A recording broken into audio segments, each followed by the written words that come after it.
Strength of solution.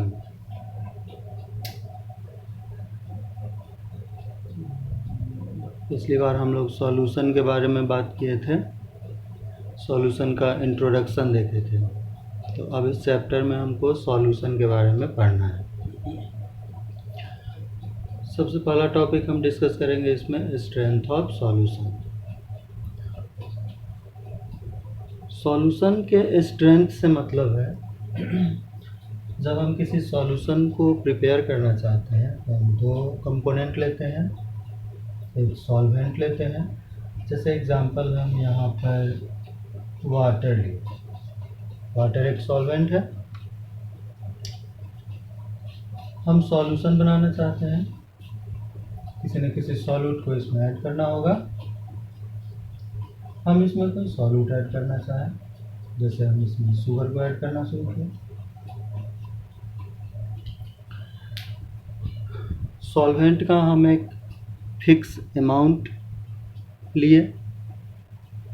अब ये जो सॉल्वेंट का हम अमाउंट कंसीडर लिए हैं, इस सॉल्वेंट के गिवन अमाउंट में सॉल्यूट का एक फिक्स अमाउंट ही डिजॉल्व हो पाएगा, घुल पाएगा।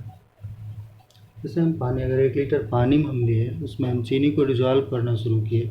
शुरू में चीनी डिजॉल्व होगा, एक समय ऐसा आएगा जब चीनी का डिजोल्यूशन यानी सॉल्यूट का घुलना बंद हो जाएगा।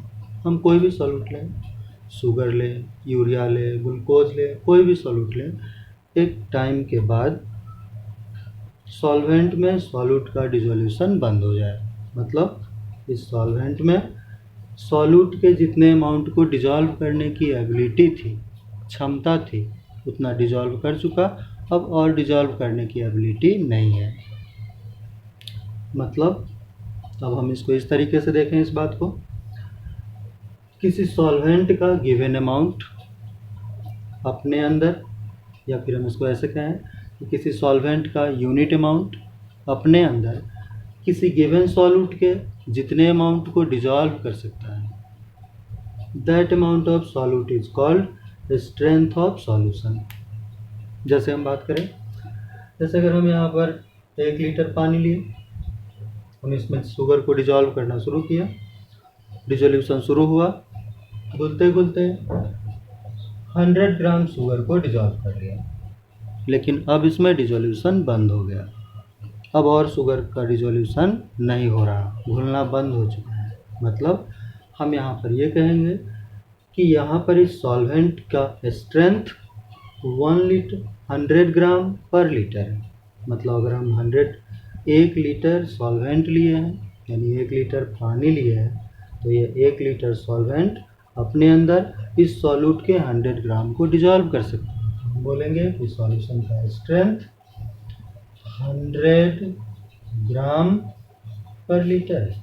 हम किसी भी यूनिट में स्ट्रेंथ को एक्सप्रेस कर सकते हैं, वॉल्यूम के टर्म में, मास के टर्म में, किसी भी टर्म में हम स्ट्रेंथ को बता सकते हैं। जैसे यहाँ पर हमने स्ट्रेंथ को बताने के लिए सॉल्यूट के मास का यूज़ किया और सॉल्वेंट के वॉल्यूम का यूज़ किया। तो अगर यह 1 लीटर पानी अपने अंदर शुगर के 100 ग्राम को डिजॉल्व कर लेता है, तो हम बोलेंगे कि सॉल्यूशन का स्ट्रेंथ 100 ग्राम पर लीटर है।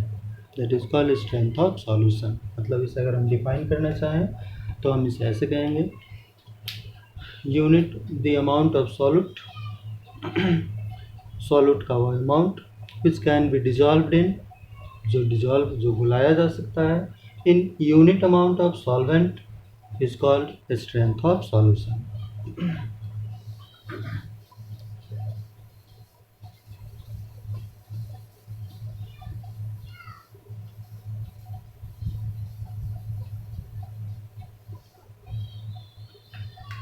इसे अगर हम डिफाइन करें तो हम ऐसे करेंगे, the amount of solute,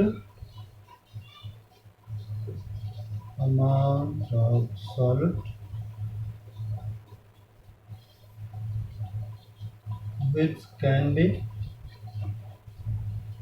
dissolved in unit amount of solute is called strength of solution. Is called strength of solution.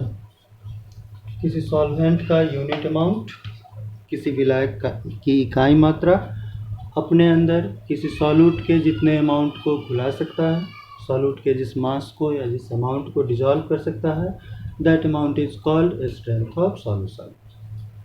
विलयन की क्षमता कहते हैं इसे.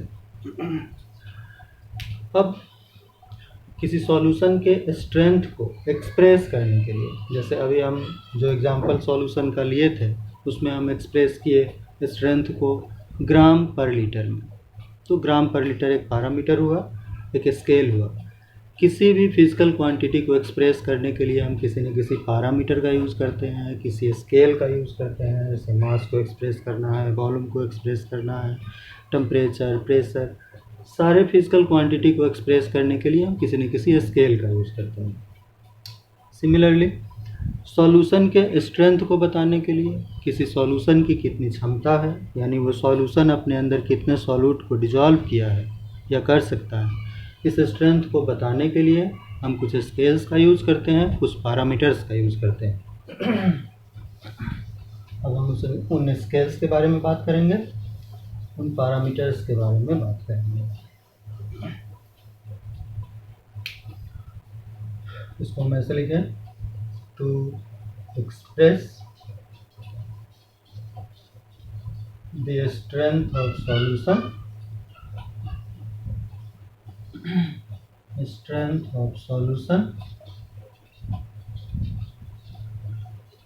some parameters